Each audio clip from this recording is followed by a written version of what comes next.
Hi everyone, thank you for tuning in. My name is Judy Fay London. I'm an average person, but I don't worship billionaires nor do I love dictators. I fight for democracy, freedom, human rights, and science.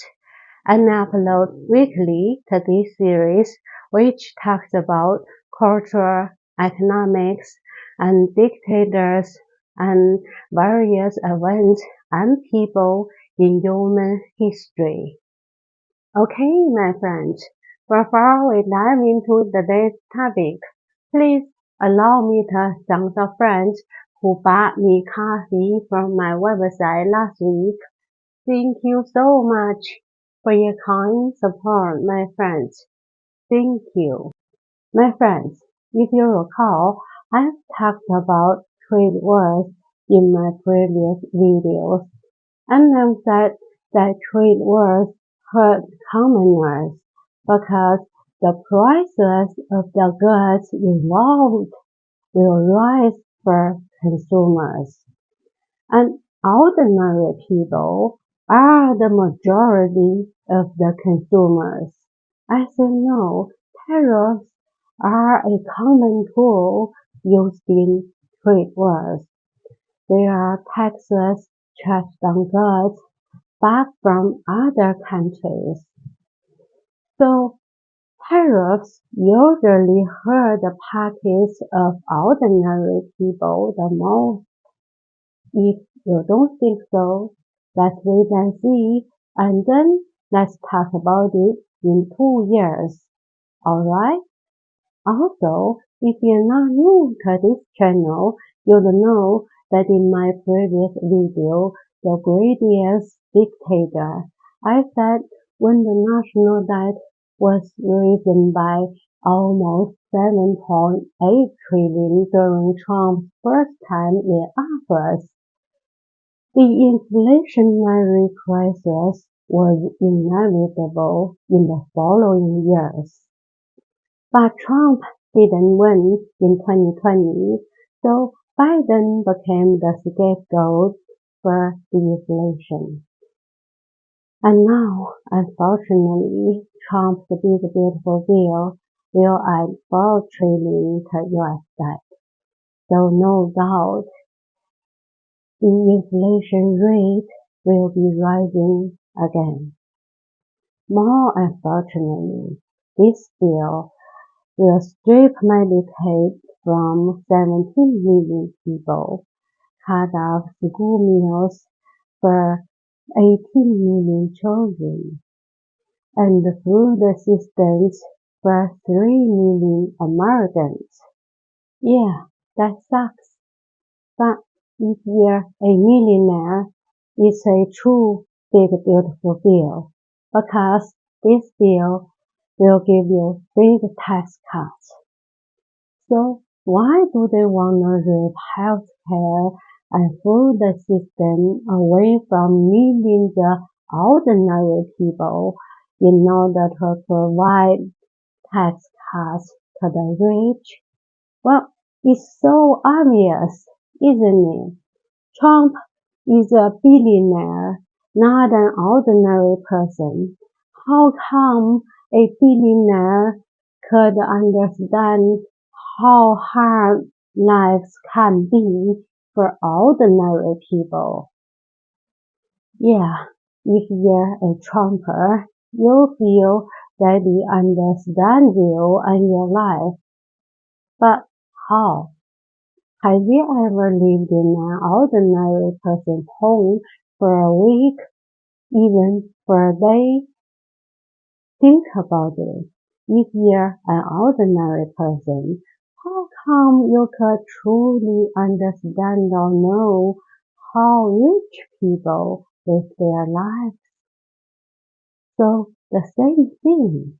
Billionaires only understand billionaires, and most of all, they share the very same benefits. So why do they want everyday people to lose their insurance? In my opinion, They don't want people to live comfortable lives because when people live well, they would wanna climb up the social ladder. They would want real equality. So yeah, they want ordinary people to struggle to survive. And then ordinary people will never have the energy and time to want more. Anyway, that's my personal opinion. As an everyday person, I say come. My friends, do you remember that I talked about the film The Texas Chainsaw Massacre when I talked about Elon Musk's chainsaw and Doge? Of course, if you're new to this channel, please check it out in the description or comment. Yeah, today I'm gonna talk about a fallacy that also relates to Texas, the Texas sharpshooter fallacy. The name comes from a metaphor about the Texas man with a gun but no shooting skills, who fires a number of bullets into the wall of a barn and then paints a shooting target around the fortuitous cluster of bullet holes and claims to be a sharpshooter. The Texas sharpshooter fallacy often arises when a person has a large amount of data at their disposal but only focus on a small subset of that data. Yes, human perception tends to identify patterns where none actually exist.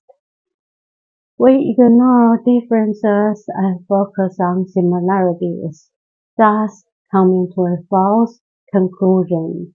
A conclusion is made based on only the criteria that produce the desired outcome. I think this is the very reason that Trumpers believe Trump's lies, especially his 2020 big lie.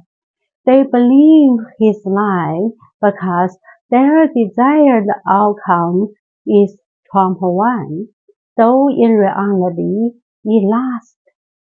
You see, my friends, when they desire meaning, when they want things to line up, when looking for something specific, they tend to notice patterns everywhere, which leads them to ask the question, did Trump win? And they believe he won. They don't only believe his words, but also believe the false data and information they found. Just like the Texas man who believed himself a sharpshooter first, Trumpers believed Trump's words first and reached their conclusion. And then they began to look for the so-called evidence to support their false conclusion. And they really believe Trump won.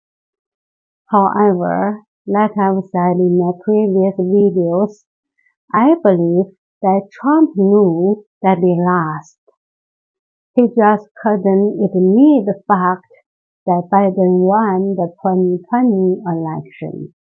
And to this day, he still continues spreading this lie. Yes, it's Trump being Trump who cannot stop spreading lies. As for Trumpers, they are already in the world of the Texas sharpshooter fallacy. They are already deeply in the MAGA code. They cannot stop being Trumpers. So I think they'll continue believing his lies, even when their lives are damaged badly by his policies. What do you think, my friends? What's your take? Okay, my friends, as you know, several days ago, the oldest President Trump attended a military parade to celebrate his 79th birthday. Yes, they said they were also there to celebrate the Army's 250th anniversary. As you also know, that day, people in 2,000 locations across the country gathered for No King's Day, countering Trump's celebration. Unfortunately, I was on a long business trip. I would have joined them if I were there. Yes, I watched those brave people protesting on YouTube. And I remember some Trumpers constantly saying, "Long live the King Trump" on live chat. And I also remember whenever I saw these words, I would say the founding fathers didn't like kings, so they founded the United States. If anyone wants a king, they are not real Americans. You see, my friends, the founding fathers deliberately designed a system of government that excluded the monarchical structure due to their negative experiences with the British monarchy and their belief in popular sovereignty. Yes, just like one of the New York senators at the time said, quote, "The Americans have shown so much determination against their old king, they will not readily submit to a new one." Unquote. It's true that the founding fathers admitted that even though the British monarchy has failed the colonists, it worked pretty well for the British. But they didn't want a king because they had strong historical knowledge. They knew that having kings was not a good option for American people.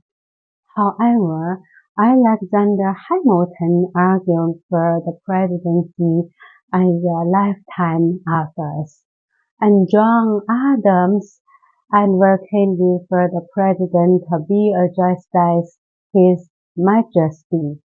Washington himself had no desire for absolute power, so he took the unusual and selfless act of setting a precedent by leaving the presidency after 8 years.